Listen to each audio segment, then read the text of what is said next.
Hey gang, welcome to the latest volume of Uncle Josh's True Scary Stories. Thanks for hanging out.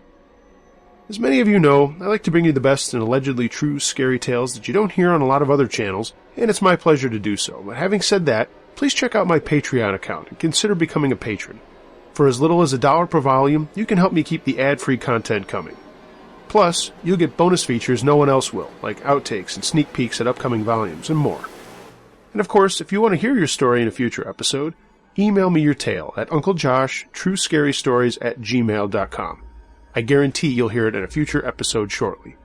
Also, please like, subscribe, and share this channel if you haven't already done so. Special thanks to the wonderful Mahala for adding her voice to the Campus Psycho story coming up in this volume. So without any further ado, sit back, relax, and enjoy.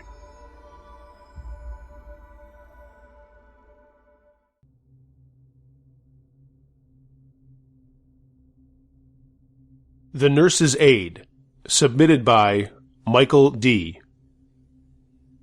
I came across your YouTube videos and was intrigued. I don't or didn't believe in the paranormal. I consider myself to be pretty rational and grounded.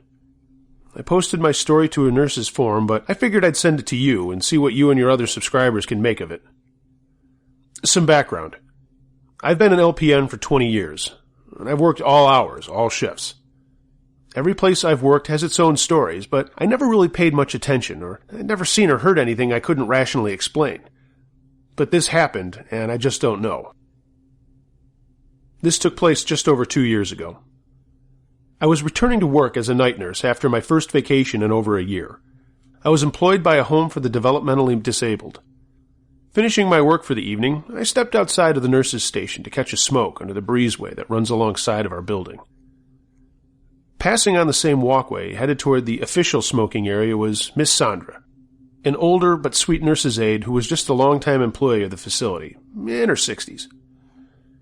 She asked me for a cigarette, not unusual since she always seemed to be out, and I gave her one. We smoked under the breezeway, and talking about work, what this patient was doing, normal work stuff. I flicked my smoke out and went back inside after saying my goodbyes and proceeded with the rest of my shift. Leaving in the morning, I passed another nurse's aide, Miss Mary, another long-time employee. "Tell Miss Sandra that she owes me a carton by this point," I said with a smile as a way of greeting Miss Mary. The look I got from her could have frosted ice. "That's not funny," she replied. "What?" I answered, both to her look and to her statement. Miss Mary then informed me that while I was out on vacation, Miss Sandra had passed away from a stroke at her home. Her funeral had been held the day before I returned to work. No one had told me. I felt as if the blood drained from my body, like someone pulling a plug from my feet. I was not mistaken. She was standing literally feet from me hours before and just as real as the brick wall. I actually became a bit nauseous and walked back inside, straight to my DON's office. No notice, no warning, and certainly no explanation. Word can get around pretty quickly, I quit right then and there and left, and I haven't been back since. I can't tell you what or who I saw and spoke to that night outside the nurse's station, but I knew that I wasn't going to be around just in case something else happened.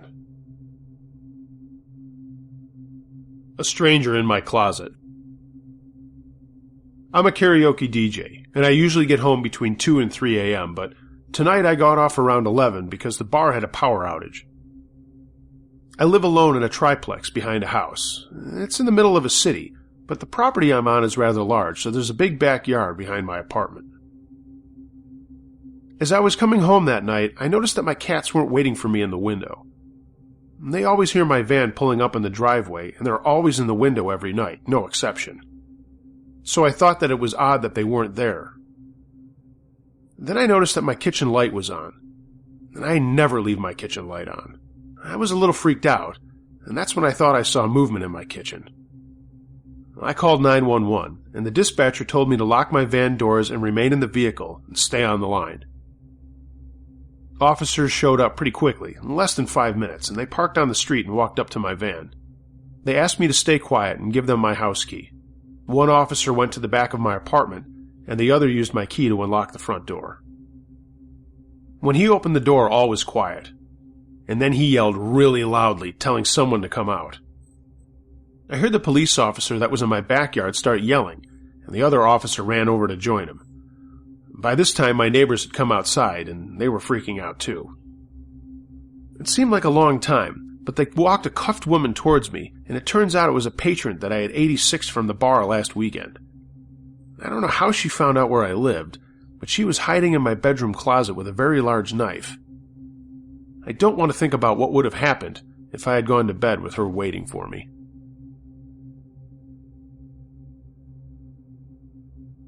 New Mexico Dogman by the Cyborg Satyr. A while back I went camping at a place here in New Mexico named Oasis State Park. I had made friends with one of the guys at my church, and I was good enough friends with him to be invited on a camping trip with him, his father, and his little sister. Of course, I brought everything, from a Bible to spare, don't ask, clothes, a pocket knife, lantern, sleeping bag, and my own tent. I was 12, and Ryan was a few weeks younger than me, and his sister was about 8. After pitching our tents, Ryan and I were having a blast, even if we had to drag his sister around because she was bored and couldn't explore alone. We noted that the bathrooms were about 3 campsites down from ours. That night we got a campfire going and had s'mores and told scary stories. Ryan's dad told most of the things that night, and I'm sure the man's faith affected the gore level of the stories he was telling, considering we were kids. The longest one was about some abandoned building with ghosts or something, and it wasn't very scary. I went to bed that night expecting a cold but at least peaceful sleep. At some point I woke up and had to take a squirt. I didn't feel like walking all the way to the bathroom, so I just went outside my tent and pissed on a small birch tree that was literally 4 feet away. After that, I went back to sleep, and I don't remember how long I was out, but I woke up again, this time with the need to cop a squat. It had just rained. I could tell from a tiny leak in my tent, and I wasn't going to take a dump on a tree, so I figured I'd have to hit up the bathrooms. My little LED lantern wasn't very powerful, and on top of it my shoes were outside the tent and now were completely soaked, but man, I needed to go, and I wasn't going to wait, so I decided, hey, deal with it. My tent had 2 doors, a zipped outside door and a zipped inside screen door. That way you could see outside your tent without leaving or having a few mosquitoes move in for the night, but also get some fresh air. As I started to unzip the doors, I heard coyote howls, and I stopped. I thought I'd better look things over before heading off to the bathroom. So I unzipped the tent door and turned on my LED lantern. For a few seconds, everything seemed clear, and the rain had stopped, so I decided, hey, this is going to be fine. I started to unzip the other tent screen when I heard a very loud howl, like a coyote's, but much deeper. If you've heard coyotes howl, they're usually pretty high-pitched, so this one being so deep was kind of weird. It took a moment for me to stop focusing on the weird pitch of the howl to realize that it was close. I didn't think to turn off my lantern. I just went to close the tent flap. About a third of the way done zipping it closed, I heard crunching, like footsteps when you're on gravel, casually walking around. Not only was the growl odd, but the footsteps were also odd. There was a fair bit of time between each step, and it sounded like something was being dragged with each step, like claws or whatever it was had claws. I froze, and thousands of ideas distracted me from closing the tent. Sure enough, I took just long enough for the creature at our site to find the front of this tent. It saw me, and I saw it. This thing was huge, from what my crappy lantern showed. It had a mix of colors on the back, all ranging in random patterns of brown and black fur. It was bulky on top, but not like a bodybuilder, more like natural solid muscle that might have been made from lots of running.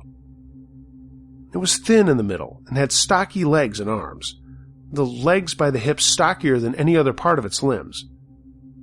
I've done some research on dogmen since then, and like most depictions and descriptions, this one also had small ears and glowing eyes, most likely glowing from my lantern, but the ears sat directly on top like a cat trying to hear something.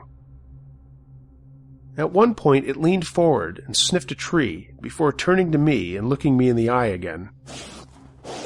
When it leaned down, its hind legs made some strange popping sounds, like when you crack your knuckles, but much, much louder. I looked into its eyes, and I swear I was never more afraid in my life. Have you ever looked at something, just looked at it in the eyes and realized that you're the prey? That primal fear that extends beyond normal fear when you realize that this thing looking back at you has all the power, that you are a goner, and it has no discernible mercy.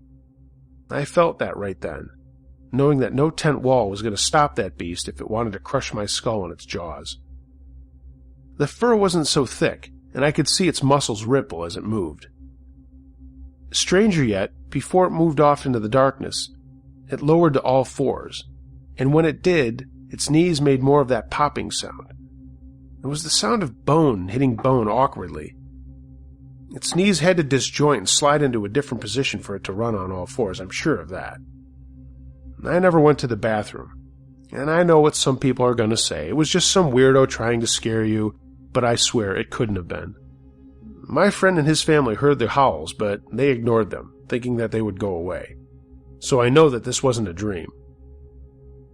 Other than that, the next morning I had somehow held my poop all night and was only willing to come out when everybody was awake. We found tracks on the sand dunes that a ranger said were coyotes, but other than that, no sign remained aside from the loud howls that scared any campers that were awake. I always wonder, why didn't it kill me? And I say I'm not so sure. Maybe it was my Bible? Maybe it didn't care for the taste of children.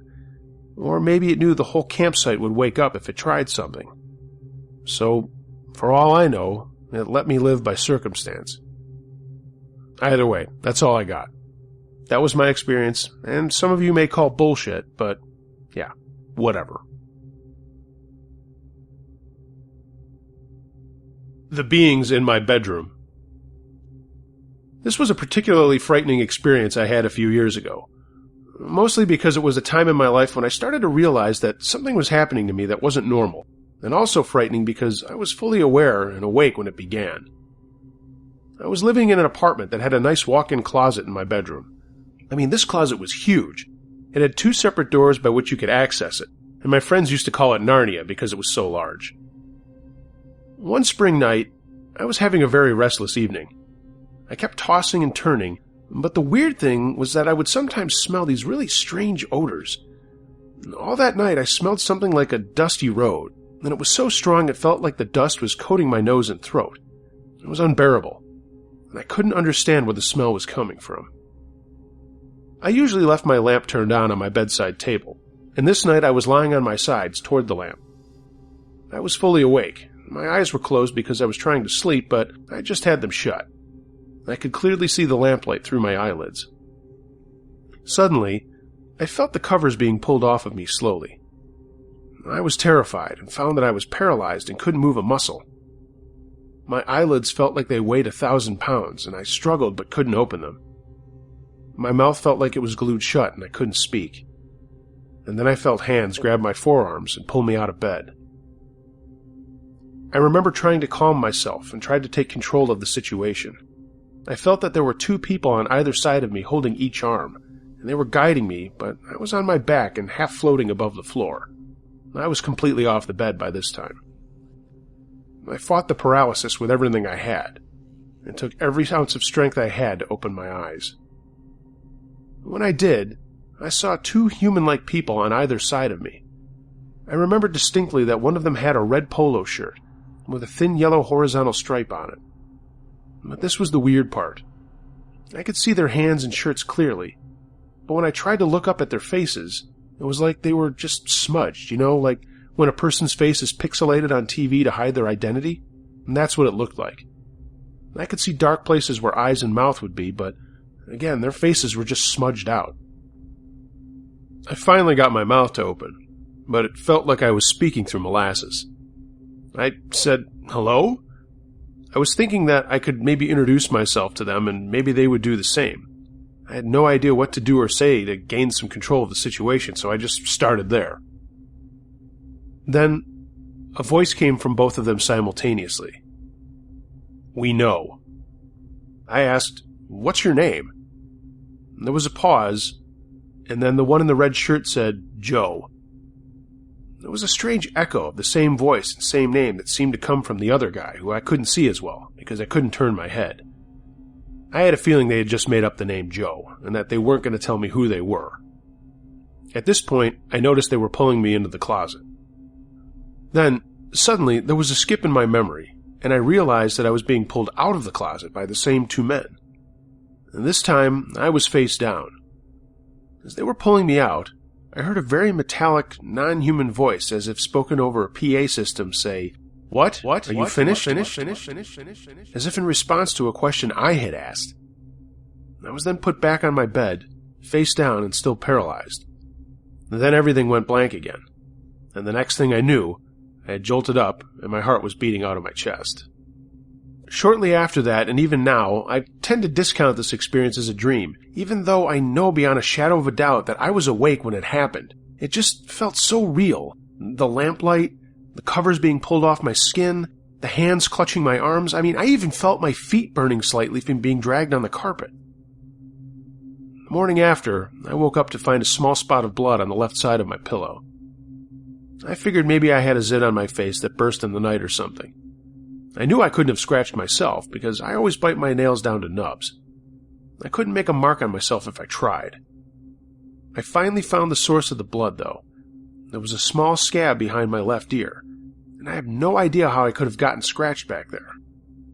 It felt irritated, but I didn't feel a cut, just a few pieces of dried blood and a tender abrasion, as if someone had gotten a scouring pad that's the size of a pencil point and took it to the back of my ear. It went back to normal very quickly, and there was no raised bump or swelling, kind of like a spider bite. After I was able to calm down a bit, I fell asleep for a few minutes. I had a dream that I think was trying to tell me a bit of what happened that night. In my dream, one of my friends was in my closet, and he flipped this huge electrical switch in the closet, and he said he was going to turn the power on.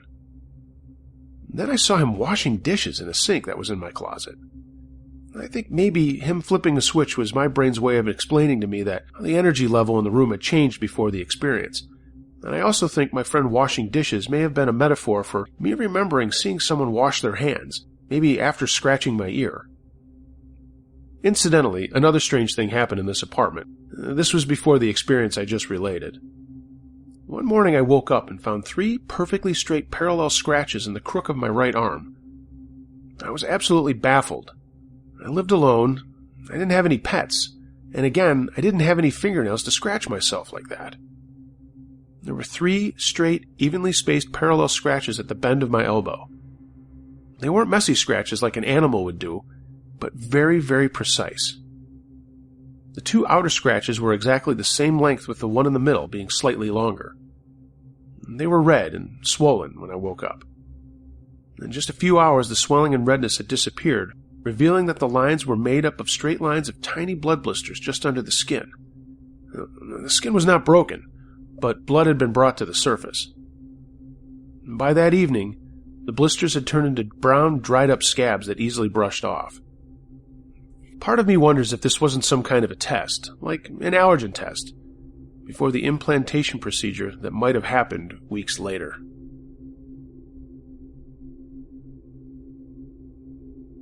The Campus Psycho, submitted by Eric. Eric is not my real name, but you'll see why I'm going by that soon. This is true, and it happened when I was in school. I heard the story about the Marine you did not too long ago, and I thought I would share something crazy that happened to me when I ended up meeting up with a psychopath. I was a freshman in college, and this was around 1993. I lived in an all-guy dorm at a school in South Carolina, and I'm not going to say which one. This was in the late fall, and I'll never forget the day because our RD bought a pay-per-view fight for the dorm, and we were all going to watch it in the common room. That afternoon, I had everything all planned out.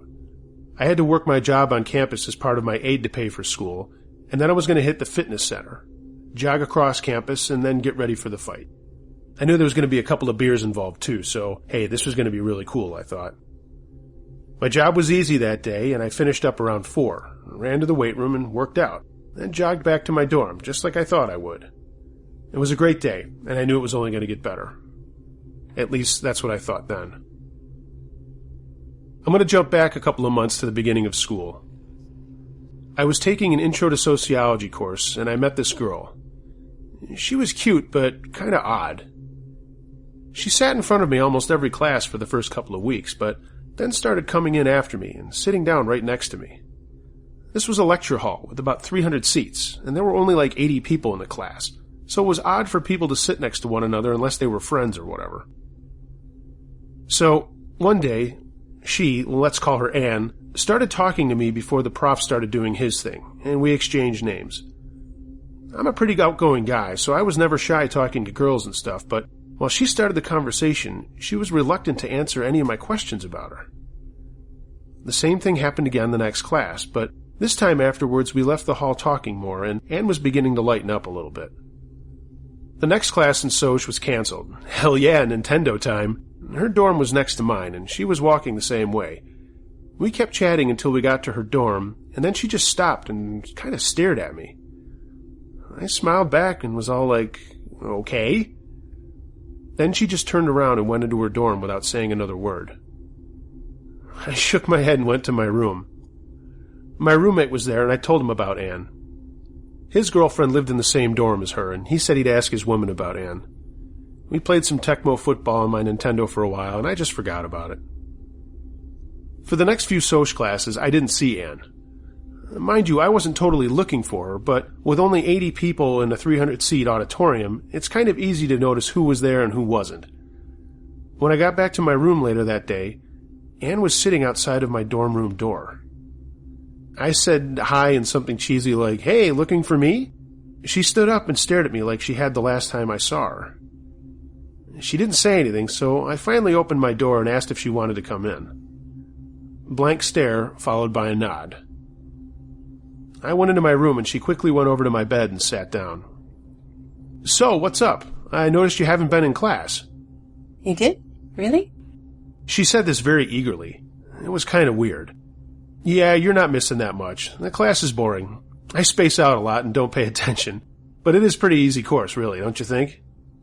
I don't pay attention to it either. I'm usually focused on something else. She said with a small laugh.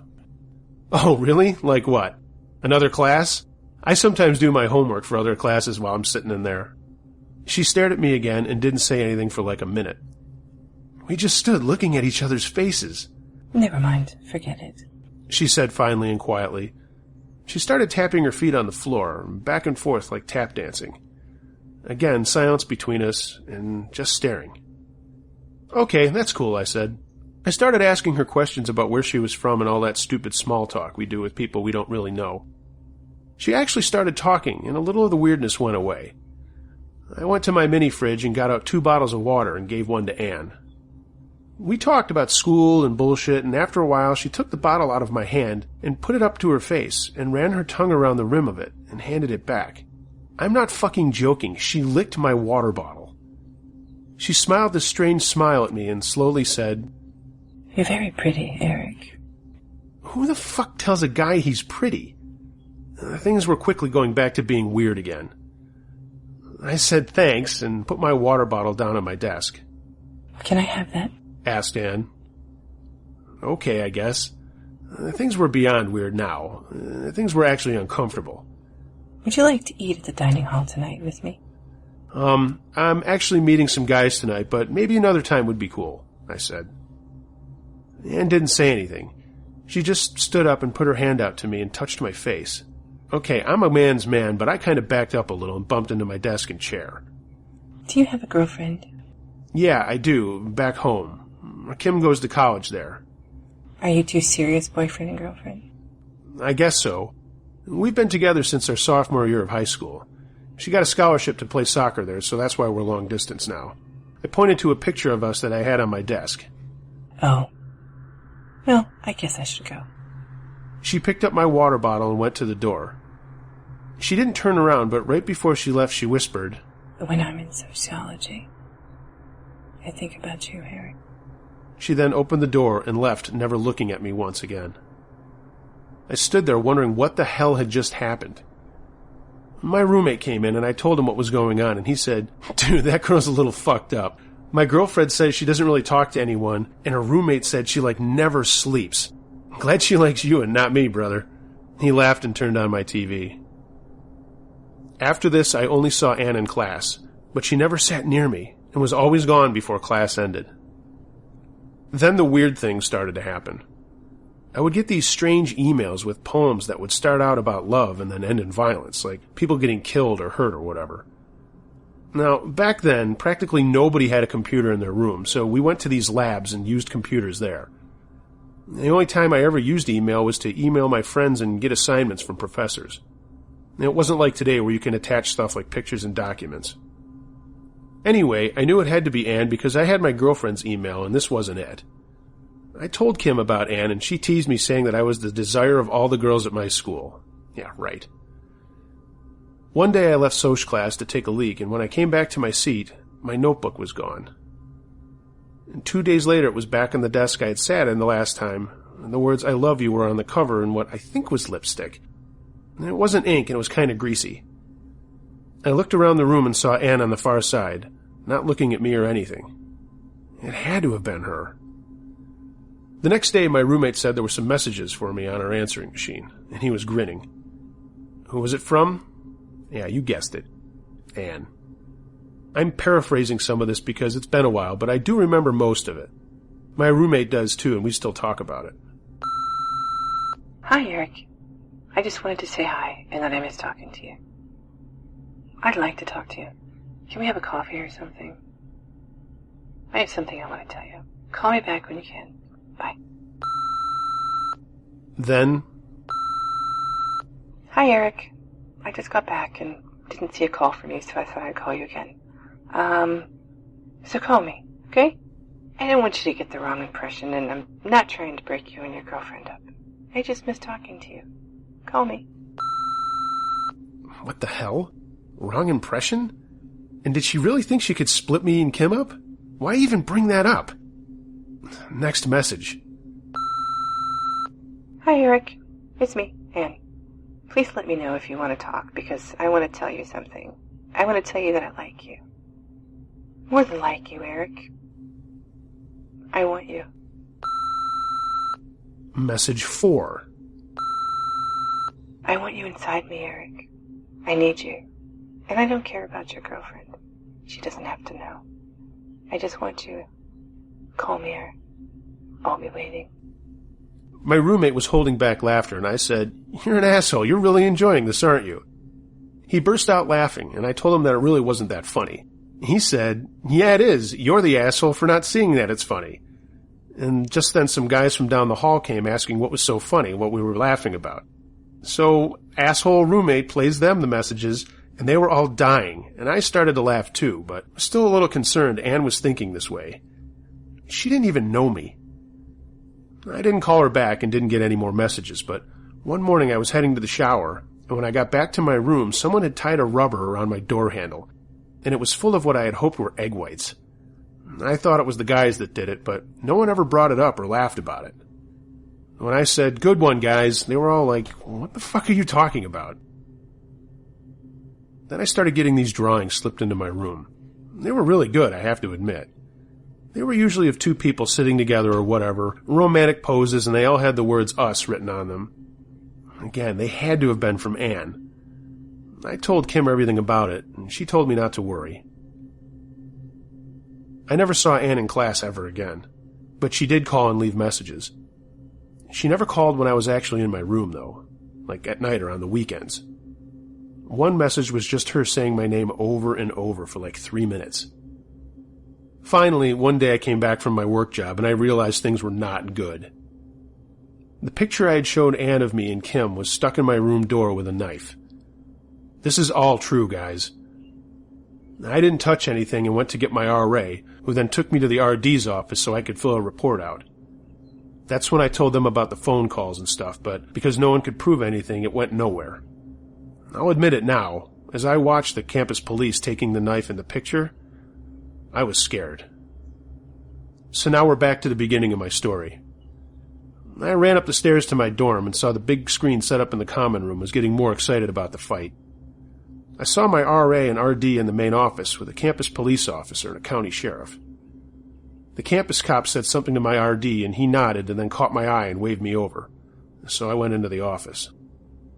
The sheriff told me to take a seat, and I did. And I remember getting nervous, thinking that I was in trouble for having a beer or, a little weed in my room. That's not what they were there for, but I'm sure all of you have been pulled over or had the cops talk to you, and you immediately get that scared feeling. Do you know Anne? Her last name. Sort of. She's in my sociology class, and I've talked with her a couple of times. Why? What's going on? Can you tell us where you were this afternoon?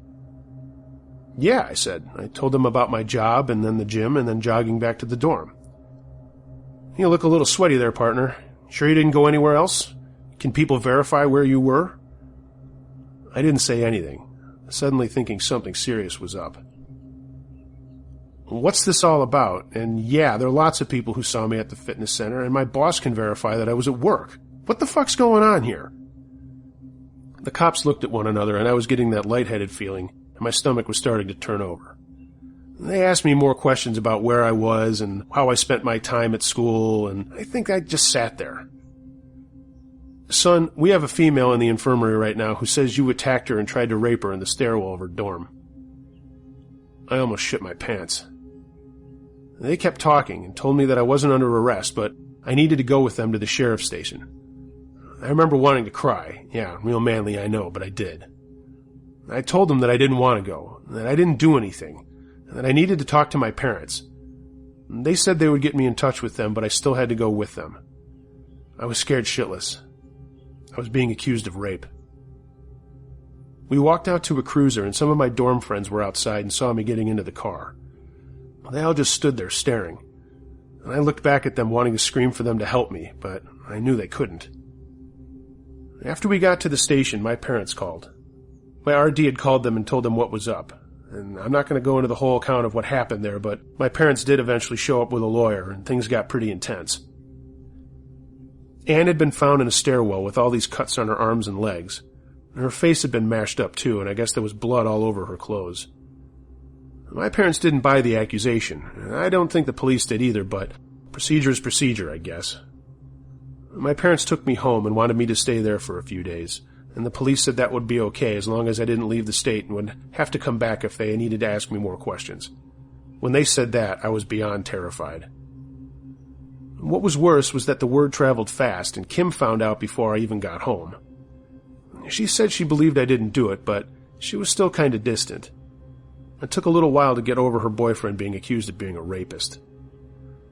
Alright, to make this really long story shorter, it turns out that Anne had done everything to herself.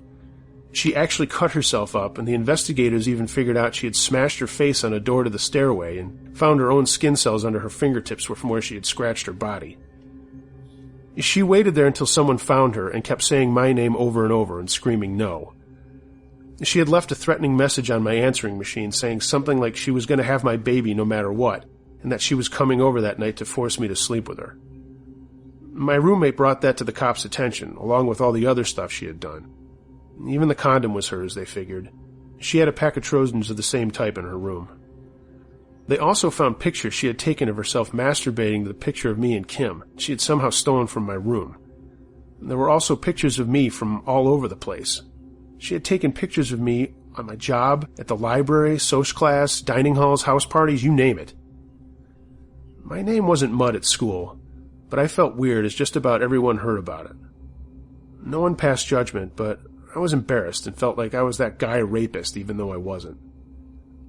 After that first semester, I took a semester off and then transferred to the school where Kim was. She slowly got over the fact that I had been accused, but I graduated and so did she, and a few years later we got married, and have been married for 16 years. I never found out what happened to Anne other than that she wasn't allowed to go back to school, and I think she was hospitalized for a long time. Yeah, no shit. Anyway, that's my true story. Let me tell you, that whole ordeal was scary looking back. From the messages and notes to the accusation and people even thinking you're a rapist, even if they know you're not, is a very, very scary thing. I hope it doesn't happen to anyone else listening to this. Thanks for reading this, and thanks for listening. The Broken Angel. One night, I was hanging out with my friends at an apartment in a small town I lived in. 3 people lived in the apartment. A married couple and one of their friends, who was a young teenager who I'll call Mary. I would hang out and stay overnight there frequently, as there was not much to do in such a small town. This night was just like any other, or so it seemed at first. We were just hanging out, talking and laughing about whatever came up. Soon it was late, and Mary decided to go to bed while the rest of us were going to stay up a little later.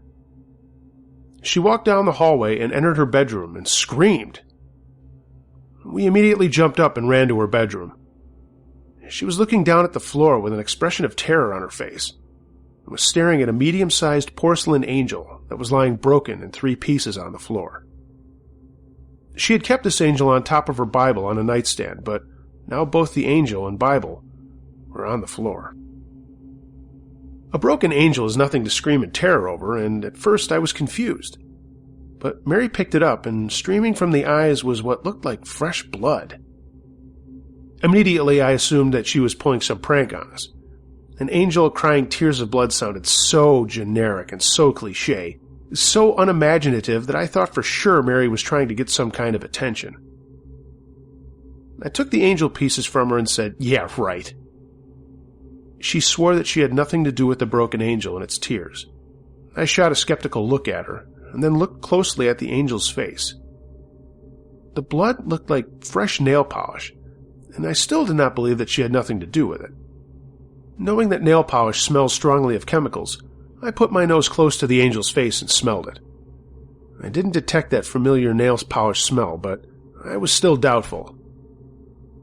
I noticed that the blood was running perfectly from the base of the eye, that it followed the contour of the round eye, and that none appeared on the eye itself. It was then that I started to think twice about what was happening. I knew that this girl had not left my sight for at least a half hour before she entered her bedroom. Knowing that applying nail polish in such a way that it would not get on the eye itself, and then to make it run down the face in such a short time, we're talking a matter of seconds, was nearly impossible.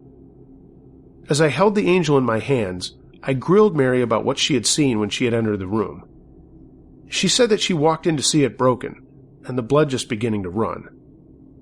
I asked her several times if she was faking us out, and that a joke like this would not be funny at all. She was clearly shaken and refused to touch the angel again.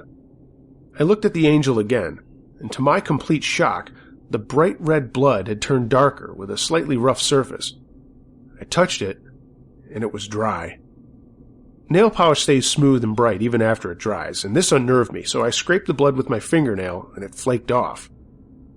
I've seen coagulated blood before many times, and this red stuff was just like that. I gave the girl a look of seriousness as my mind started to swim. We spoke a bit longer, and she said she just wanted to be alone. I decided to place the angel on top of the entertainment center in the front room. The married couple were standing in the hallway watching me place the angel on it, and they were extremely doubtful too, even more so than I. I placed the angel gently on top of the center and began to walk towards the married couple. Now, I placed these pieces about a foot from the edge of the entertainment center. This, I know, I did it purposefully. About halfway to the married couple, I watched their faces turn into an expression of pure astonishment.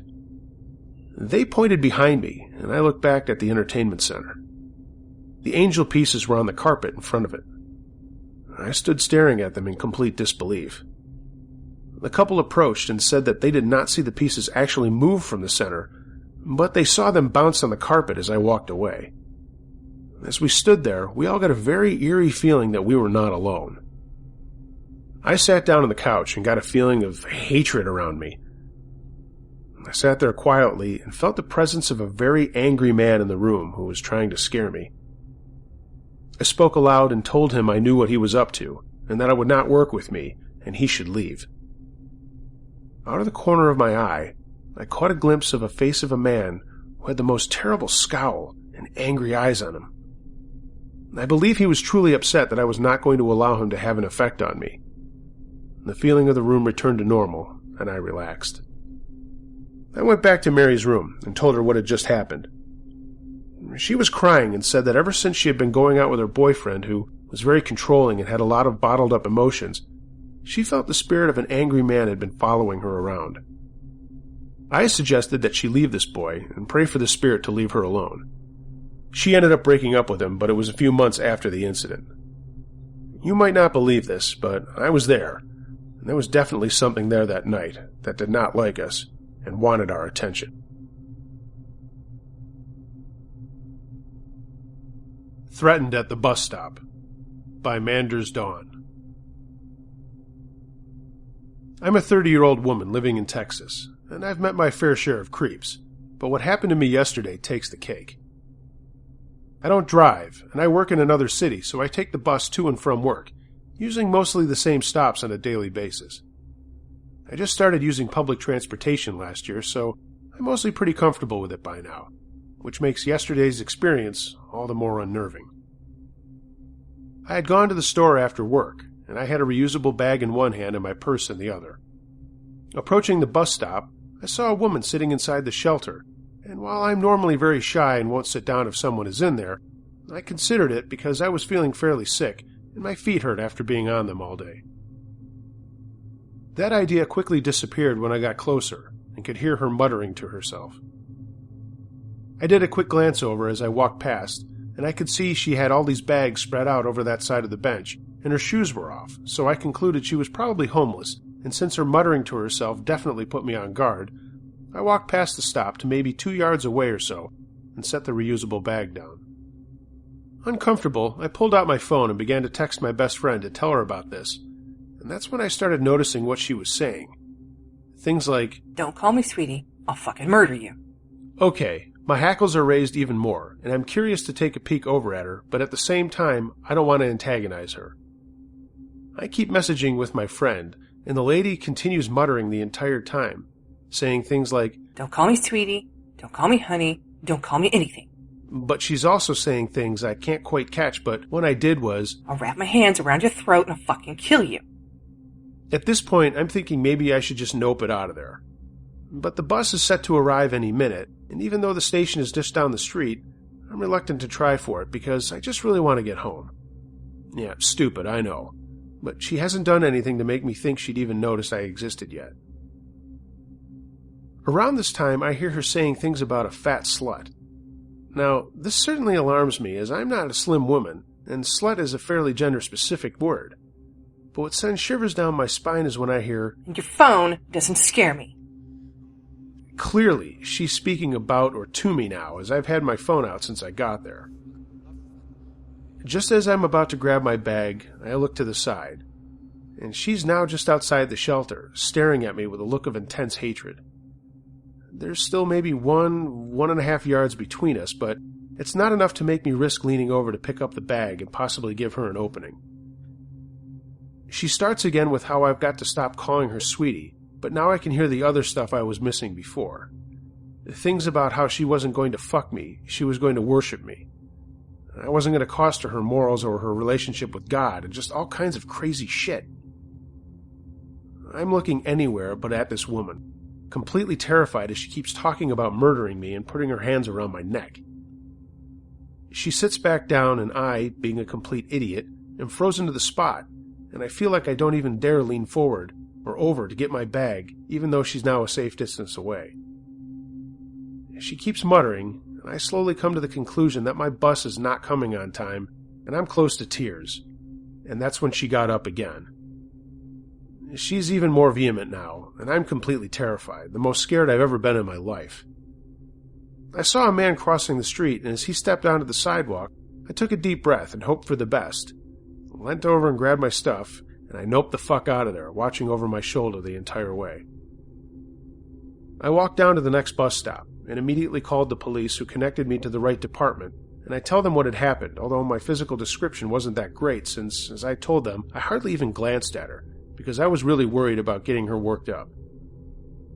Not long after that, a family member happened by and gave me a ride, so I didn't even have to bother with the bus at all.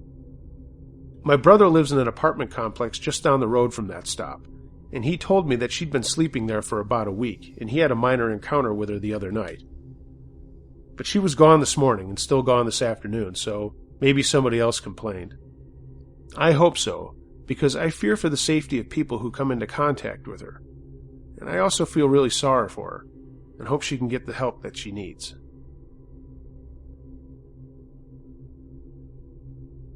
Treehouse Terror.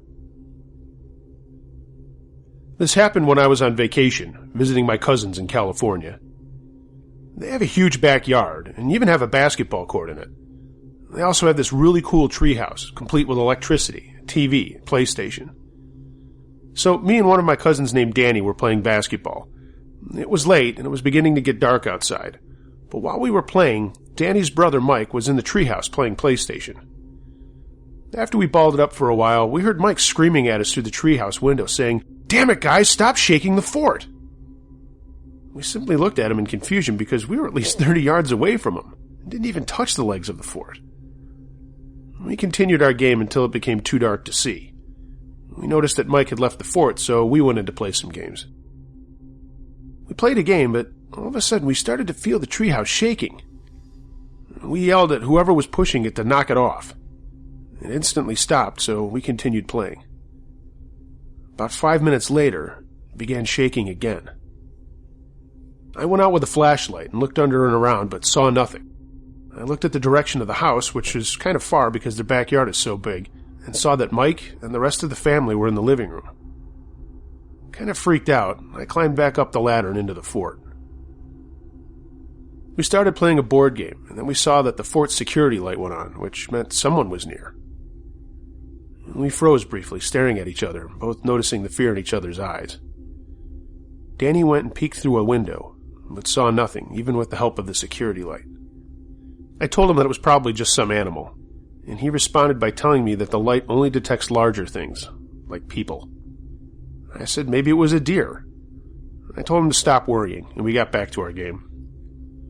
After a while, we got bored and decided to go back to the house. Danny got up and tried to open the door, but it wouldn't budge. "This stupid thing is jammed again," he said as he pulled out a belt from behind the door. He must have had this problem before because he had a method of solving it pretty fast. He wrapped the belt around the doorknob and began to pull as hard as he could. He looked confused and started getting frustrated and told me that it should be opening easily.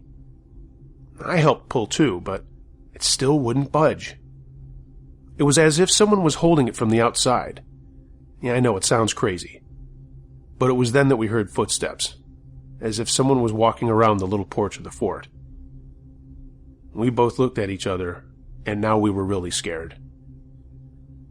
The first thing Danny did was pull out some powerful BB guns he had hidden in the fort. He then opened up a table for us to hide under, and we were freaking out. I finally summoned the courage to peek out the window, and when I did, I saw nothing. But the steps continued, and this time up and down the ladder of the fort. I was starting to lose it. We both sat under the table in fear, thinking of what to do. And after a few minutes, the security light went on again. We sat in silence, watching the light that reflected through the window and onto the wall of the fort. That's when we heard footsteps coming up the ladder again. We drew our guns, we're kids, thinking that they could actually do something, right? Duh. We just continued watching the light.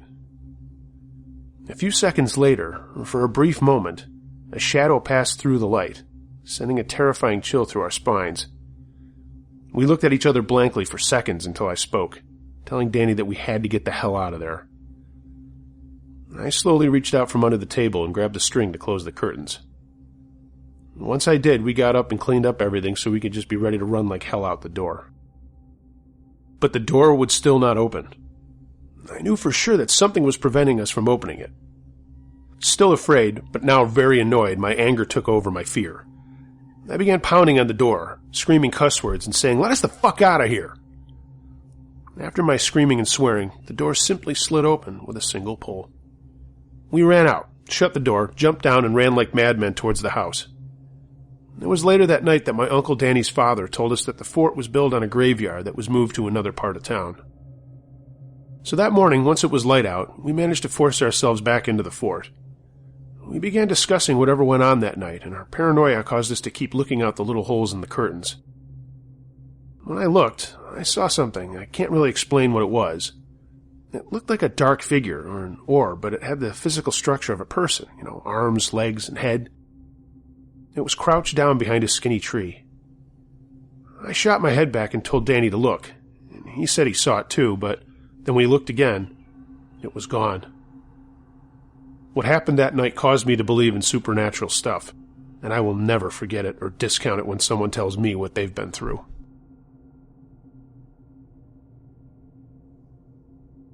The Disappearing House. Back in the late 50s, I had a job with a waterproofing company based out of Atlanta, Georgia. I was the Florida representative, and I traveled the state from Pensacola all the way down to Miami, calling on established dealers of our products. Over the years, it was occasionally necessary for me to drive to Atlanta for some business, and I would spend a few days with my family. Over the weekend, normally on a Friday morning, I would drive down US 19 from Atlanta to Tampa, arriving there in the late afternoon to prepare for the next week's job. This particular Friday morning, I was driving down 19, somewhere below Griffin, Georgia. I can't remember the exact spot. I was passing one little town after another to the west of Macon and on down towards the Florida line. I remember it was a sunny summer morning, and I slowed as I neared yet another little town where the pace of living was very slow. About a quarter of a mile outside the village limits, I saw a beautiful, deserted old Victorian mansion sitting off to the left side of the road. There was an ancient oak tree standing in the front yard, its limbs reaching out some 50 feet or so in all directions. With no one waiting for me immediately in Tampa, I decided to stop and walk around the house. And since its door was open, maybe even get a peek inside to see how its grandeur of some 70 years before had survived. Parking beside the house, I got out and walked around to the front yard, and after taking in the beauty of this Victorian, I stepped up on the porch and walked into the foyer of the house. The floor was covered with an old carpet, and there were pieces of furniture standing here and there. To my right, a door opened into the parlor, and there was one of those really large antique chairs with a mirror in it that was used to hang umbrellas and things, and there was a section built in it to hold boots and galoshes. The house was cold inside, and this surprised me. It was a summer morning, and the temperature outside was in the 80 to 85 degree range, but inside it was considerably colder. The foyer opened into a wide reception area. On either side of the room in front of me, two matched staircases climbed in a lazy arc to the landing of the second floor above me. It was all approaching decay, and I did not bother to go upstairs. Walking into the parlor farther, the floor became spongy and soft, and I don't know how to describe this, but the atmosphere just seemed to start changing. It just seemed to get like there was a feeling of malevolence. Even now, 40-some years later, the hair on my arms and the back of my neck is raising as I remember it. I started to feel threatened, and I spoke to the house or whoever was there to listen. "Hold on a minute. I mean no harm. I only stopped to drink in the beauty of this wonderful old house. If I'm not wanted, I'll leave." And I did. I drove around to the front of the house, stopping in the bare front yard under the oak tree, and again took one last look at this badly neglected, once magnificent old mansion. And then I continued on my trip towards Tampa. In later years, I tried again and again to find this house in this little town as I drove south towards Florida, and I could never find it again. The town is still there, all right, but the house is simply gone, and there's nothing but an open field. I wouldn't have thought any more about it, except for the fact that a friend who knew of my unexpected visit to the house asked me about it one time. I had told quite a few people about my experience. I repeated this story to her exactly as I'm saying it to you, and to my surprise, she said that she had seen the same house. She too had been impressed by its decaying beauty, and she and her husband had stopped to take a look at it. The unique thing about all of this is that I was looking for that house after I first saw it back in 1957 for years. She's many years younger than I am. She's seen it in the past 20 years. And not just her. As I mentioned, her husband was there too. I still haven't seen it. A couple of years back I looked for it again, but again I never found it. She saw it on a trip to Florida back in 1987, and that's the last she's ever seen of it. Where does it go? Why is it sometimes there and other times there's just a vacant field? And the tree too is gone. She states the tree was there in front of the house in the yard, just as I described it, so again, we were right on point with that. I don't know the answer to this one, and I don't think we ever will. But if you're ever traveling down US 19, south of Griffin, and you see an old Victorian house, I would love to hear about it.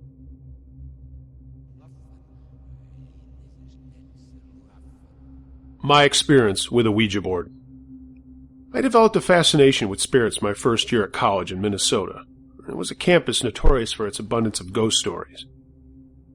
I began using a Ouija board with friends, and we mostly sat around and asked silly questions. As I got into it more and more, I got more serious than my friends. This year, I moved into a campus apartment, and I had some strange experiences. On occasion, I noticed a figure walking in the hallway outside my bedroom door, and one night, my roommate had come home but had to ring the doorbell because the chain on the door had been put in place. Me being the only one in the apartment at the time, I began to suspect something else was going on. One of my other roommates also felt the same way and brought his Ouija board from home so we could attempt to find out who was in our apartment. The door locking thing hadn't stopped, and it happened several more times, and one night I found the 2 locks and the chain all in place while I had been in the front room the entire time, alone. The Ouija board sat and collected dust for a long time, but I finally found a friend willing to give it a go. We found out that a 16-year-old boy was in the apartment and was continually locking the door to protect me from what he called the old man, who he had deemed as bad. We proceeded to have a nice chat and said goodnight. The next night proved itself to be far less pleasant. My friend came over again to chat with who we called Henry, but Henry was far less eager to chit-chat. Instead of answering a question, he chose to warn us and told us not to go to the library that evening. He even spelled out the name of the library, which is a long, complicated Norwegian name.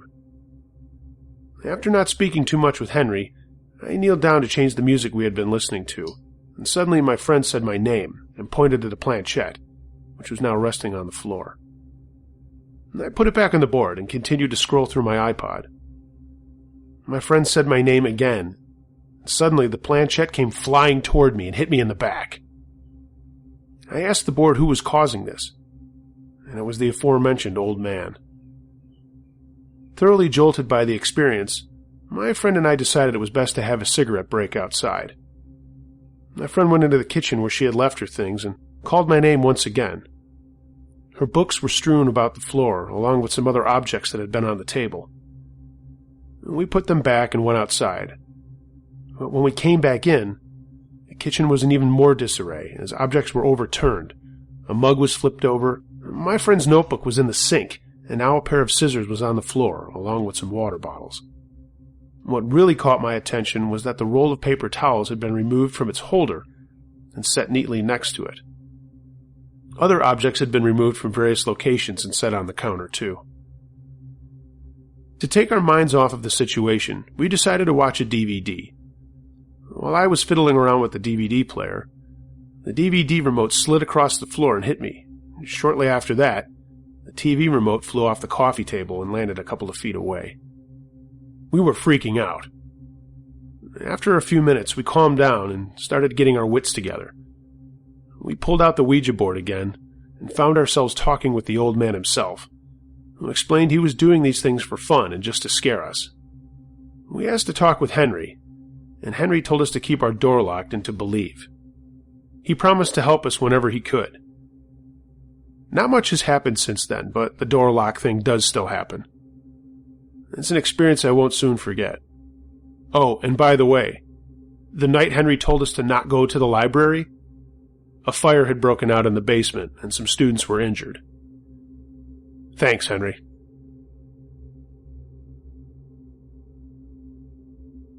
Why everyone needs a dog. This is a true story that happened to me. I dated a kid in high school for about 3 months, but he became very controlling and jealous over that time. He actually tried to choke me once over a comment I had made, and I immediately ended things with him. Fast forward about 9 years. I'm single, got a successful job, I own a house, and also had a wonderful 220-pound St. Bernard named Sergeant. My life was full. I had no want for anything, especially a relationship. But out of the blue, I got a Facebook message from the guy I dated in high school. He asked how I was and said things like he thought about me all the time and wanted to get together to have dinner. I politely but firmly said no, and I thought that was that. Unfortunately, it turns out that he is extremely persistent. He started messaging me on Facebook 2 or 3 times a day, and at first I ignored him and just continued working and living my life. But it got to the point that he would message me over 10 times a day. So, of course, I blocked him, and again, didn't think anything of it. Then things got a little more concerning after that. Somehow, he got my phone number and started texting me more than 20 times a day. Some of the texts started creeping me out. He said things like, "Saw you in your yard today. You look good." And, "I always get what I want." what bothered me the most was that he found out where I live. As a 23-year-old, I have no reason for a home phone, and just used my cell phone, so my address wasn't published anywhere I was aware of. It sent up a couple of red flags to be sure. My St. Bernard was a big ham, so he sleeps in bed with me at night. And one night I woke up to my St. Bernard covering me with his whole body and shaking all over. I lifted my head a little to get a better look at his face, and was shocked to see he had what I can only describe as a silent feral snarl on his face, staring out my bedroom window. I turned my head because it was the only thing I could move, having an oversized lapdog pinning me to the bed, and saw the son of a bitch that was internet stalking me for the past few months. He looked straight into my eyes and hightailed it out of there. I unburied my arm, grabbed my phone, and called the police. I live in a small town, so they were there in under 2 minutes. When they looked around the house, they found cigarette butts on the ground by the window, and a wet substance on the side of my house under the window that turned out to be, you guessed it, semen. He was arrested after they linked the DNA of the semen to a rape he had committed and served time for in a different county. I have absolutely no doubt that if my dog hadn't been there, I would have been raped and possibly worse. Sergeant passed away 2 months later after being hit by a car. Nothing will ever replace my big hero. I have a new Cane Corso Mastiff, who is a police-trained protection dog, and I love him dearly. But Sarge will always have a very special place in my heart for saving me that night. Hey gang, thanks for listening. I hope you liked what you heard. More is on the way. If you are interested, follow me on my social media outlets listed in the description below, and please consider becoming a patron of this channel. Give as much as you care or as little as you like. A link to my page is in the description below. And remember, I always take submissions. I really love those the best, as they are something not heard anywhere else. So send your stories, short or long, to unclejoshtruescarystories@gmail.com. Please change any names if you want to, and also give your story a title, or I can do that too. I do edit them a little bit here and there, so, it's editor's privilege, yo. Thanks again for listening. More on the way. And until next time, be wary of things that go bump in the night. Could be anything. A ghost, a monster, or the guy next door.